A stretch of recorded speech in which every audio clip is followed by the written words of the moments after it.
अध्याय 18 संबोध की प्राप्ति।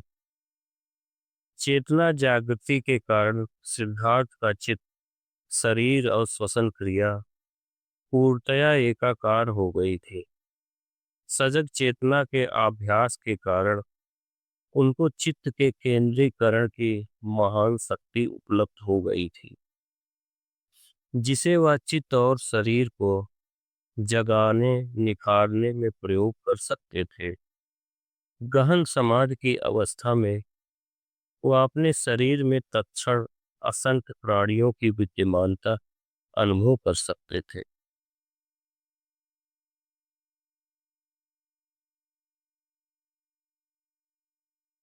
जीवधारी और अनंत प्राणी, खनिज, सेवार, घास की पतंग, पशु और मानव सभी उनके अंदर समाये लगते थे। उन्होंने अपने सभी विगत जीवनों, जन्मों और मृत्युओं को देखा। उन्होंने हजारों सृष्टियों तथा ग्रह नक्षत्रों की रचना एवं विनाश को देखा। उन्होंने प्रत्येक जीवित प्राणियों को माँ के गर्भ से जन्मे या अंडज एवं उद्भिज थे के समस्त हर्षों और विषादों को अनुभव किया और उन्हें नया जीवन धारण करते देखा। उन्होंने अपने शरीर के प्रत्येक अणु परमाणु में पृथ्वी एवं स्वर्ग की उपस्थिति और भूत, वर्तमान एवं भविष्य काल के तीनों आयामों, देश काल की सभी अवस्थाएं देखी। यह उनके सृष्टि दर्शन का प्रथम चरण था। गौतम और भी गहन समाज की गहराइयों में उतरे तो उन्होंने देखा कि किस प्रकार अगणित जगतों का उत्थान और पतन होता है, उनकी कैसे रचना होती है और विनाश होता है। उन्होंने जाना कि किस प्रकार असंख्य प्राणी असंख्य जन्मों और मृत्युओं के बीच से गुजरते हैं। उन्होंने देखा कि ये जन्म और मृत्युएं तो बाह्य दृश्य मात्र है, सच्ची वास्तविकता नहीं है। यह सब ठीक उसी प्रकार होता है जैसे करोड़ों लहरें समुद्र की सतह पर लगातार उठती और गिरती हैं, जबकि स्वयं समुद्र का ना तो जन्म होता है न मृत्यु। यदि लहरें यह समझ लें कि वे स्वयं भी जल ही हैं, तो जन्म मरण के भ्रम जाल के पार चली जाएं, सभी भयों को आधारहीन समझकर शांति प्राप्त कर सकें। इस अनुभूति ने गौतम को जन्म मरण के जाल से पार जाने का मार्ग दिखाया। इससे वे मुस्कुरा उठे। उनकी मुस्कान रजनीगंधा पुष्प की भांति थी, जिससे प्रभापूर्ण आभा निकल रही थी। उनकी यह मुस्कान अद्भुत ज्ञान पाने और समस्त मलिनताओं को नष्ट करने की अंतर्दृष्टि पाने की मुस्कान थी। समाधि के दूसरे चरण में उनको यह सब ज्ञान प्राप्त हुआ। ठीक उसी क्षण भीषण झंझा झंकोर गर्जन हुआ। आकाश में अपार शक्ति से विद्युत कौंधी मानो वह आकाश के दो भाग कर देगी। काले काले घने बादलों ने चंद्रमा और तारों को पूरी तरह ढक दिया। घनघोर वर्षा होने लगी। गौतम तरबतर हो गए, लेकिन वह अपने आसन से तनिक भी हिलू डिलू नहीं। उनकी समाधि इससे भी विचलित नहीं हुई थी। उन्होंने अडिग रहकर अपनी चेतना को चित्त पर केंद्रित किया। उन्होंने देखा कि जीवित प्राणी इसलिए कष्ट पाते हैं क्योंकि वे सभी प्राणियों की समान आधार भोग के सहभागी हैं। अज्ञान के कारण वे अनेक प्रकार के दुख, भ्रांतियां और कष्ट भोगते हैं। लोभ, क्रोध, अहंकार, भ्रम, द्वेष और भय सभी की जड़ अज्ञान है। जब हम चित्त को शांत करके गहराई के साथ सत्य के दर्शन कर पाते हैं, तो हमें पूर्ण ज्ञान प्राप्त होता है, जिससे प्रत्येक प्रकार के दुखों और चिंताओं का निवारण हो जाता है। इससे स्वीकार्यता और प्रेम का उदय होता है। अब गौतम ने समझा कि सहृदयता और प्रेम एक ही है।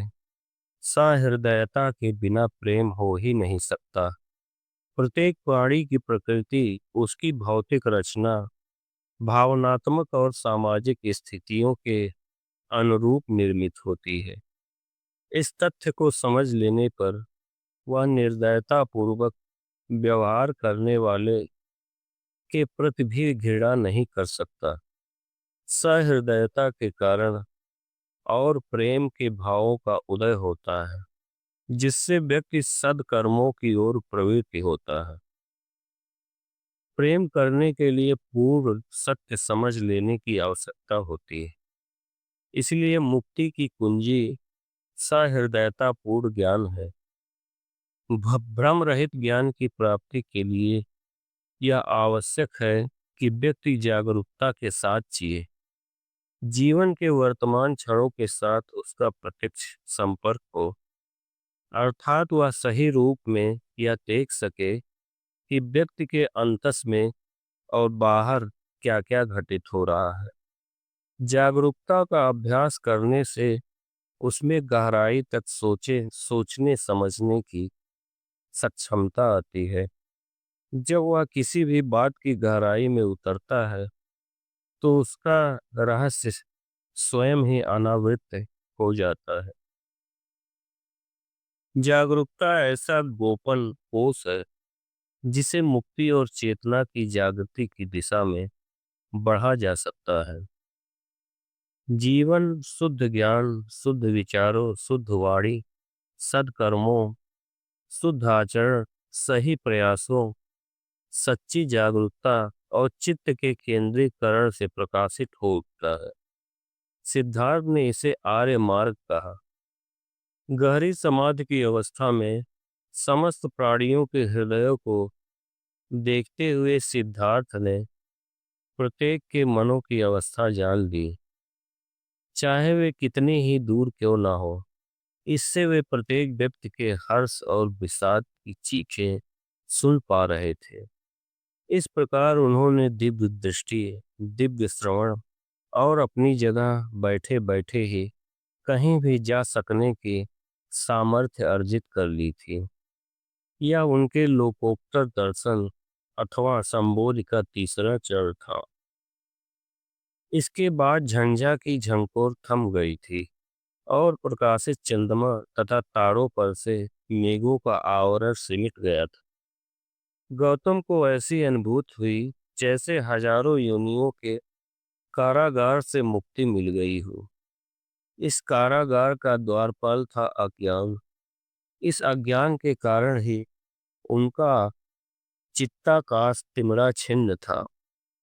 ठीक वैसे ही जैसे झंझावात में सघन मेघों से चंद्रमा और तारे छिप गए थे। अज्ञान में डूबे विचारों की असंख्य लहरों से वास्तविकता का सत्य, कर्ता और कर्म, स्वापर विद्यमानता तथा अविद्यमानता, जन्म और मरण तथा भ्रांत विचार से जन्मे विभिन्न विभेदों में विभक्त हो गया था और भावनाओं, आकांक्षाओं, स्वार्थ साधना और अहमन्यता की कैद में फंस गया था। जन्म, जरा, रोग और मृत्यु ने उस कारागार की दीवारें और मोटी कर दी थी। ऐसी अवस्था में यही किया जा सकता था कि कारागार के द्वारपाल को पकड़ लिया जाए और उसका वास्तविक स्वरूप परख लिया जाए। यह द्वारपाल था अज्ञान। इस अज्ञान पर विजय पाने का साधन है पवित्र अष्टांगिक मार्ग। एक बार कारागार का द्वारपाल चला जाए तो वह कारागार ही ध्वस्त हो जाएगा और फिर वह कभी नहीं बन सकता। सन्यासी गौतम मुस्कुराकर आत्मा लाभ करने लगे। वो कारागार के प्रहरी, मैंने तुमको देख लिया। कितनी योनियों से तुमने मुझे जन्म मरण के कारागार में बंद रखा, किंतु अब मैंने तुम्हारा वास्तविक स्वरूप भली भांति पहचान लिया है। अब इसके बाद तुम मेरे लिए और कारागारों का निर्माण नहीं कर सकोगे। सामने देखने पर सिद्धार्थ ने देखा कि क्षितिज में भोर के तारों का उदय हो गया है, जो विशाल हीरे की भांति दमक रहा था।